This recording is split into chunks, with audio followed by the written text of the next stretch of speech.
यह एक पौराणिक कथा है। जब सत्यभामा, गरुड़ और सुदर्शन चक्र तीनों को अहंकार हो जाता है, भगवान श्री कृष्ण एक बार रानी सत्यभामा के साथ अपने सिंहासन पर विराजमान थे। तो रानी सत्यभामा को अपने रूप और सौंदर्य पर अहंकार हो जाता है।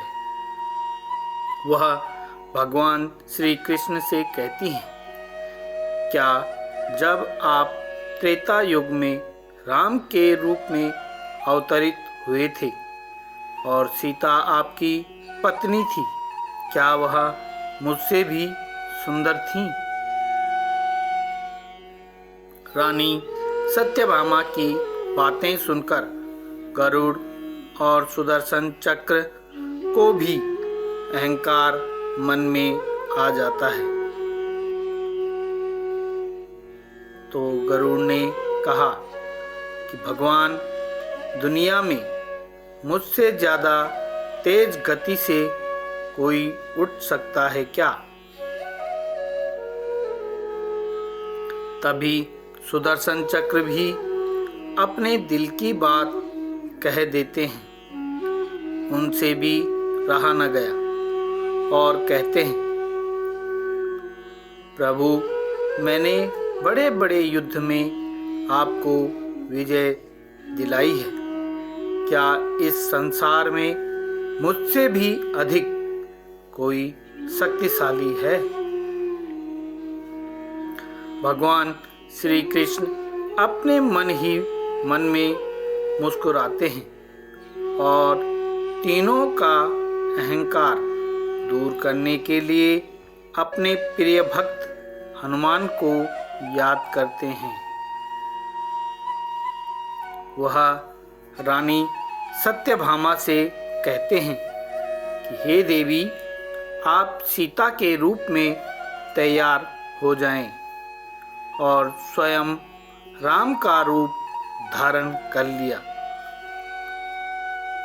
वह गरुड़ जी को आदेश देते हैं कि जाओ और हनुमान को बुला लाओ।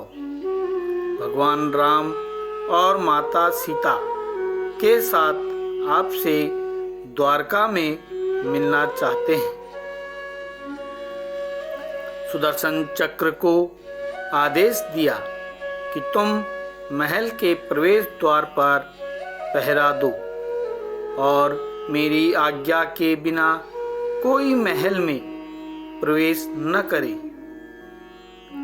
भगवान की आज्ञा पाकर तीनों ने वैसा ही किया।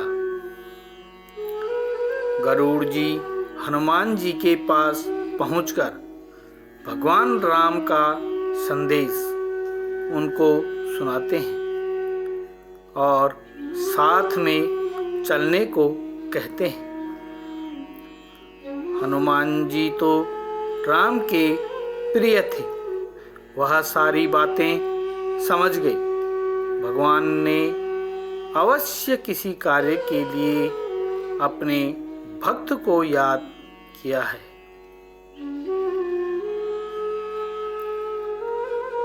हनुमान जी गरुड़ को जाने को कहते हैं। गरुड़ ने सोचा, पता नहीं यह बूढ़ा बंदर कब तक पहुंचेगा।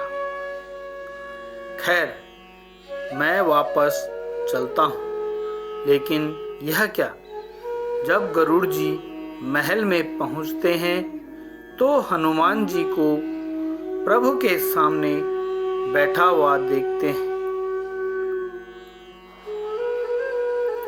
तो लज्जा से गरुड़ का सिर नीचे झुक जाता है। तभी श्री रामचंद्र जी हनुमान जी से पूछते हैं कि तुम्हें महल में आने से किसी पहरेदार ने नहीं रोका, तुम कैसे महल में प्रवेश कर गए? हनुमान जी ने कहा, प्रभु, यह सुदर्शन चक्र मुझे रोक रहा था, इसलिए इसे अपने मुंह में रख लिया और आपसे मिलने महल के अंदर प्रवेश कर गया। मुझे क्षमा करें। भगवान श्री राम मंद मंद मुस्कुराने लगे। अब रानी सत्यभामा का अहंकार चूर होना था। तभी हनुमान जी हाथ जोड़कर क्षमा मांगते हुए कहते हैं, प्रभु, माता सीता कहाँ हैं?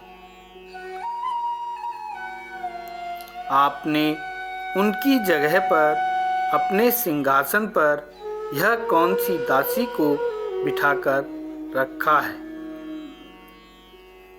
यह सुनते ही तीनों का अहंकार चकनाचूर हो गया।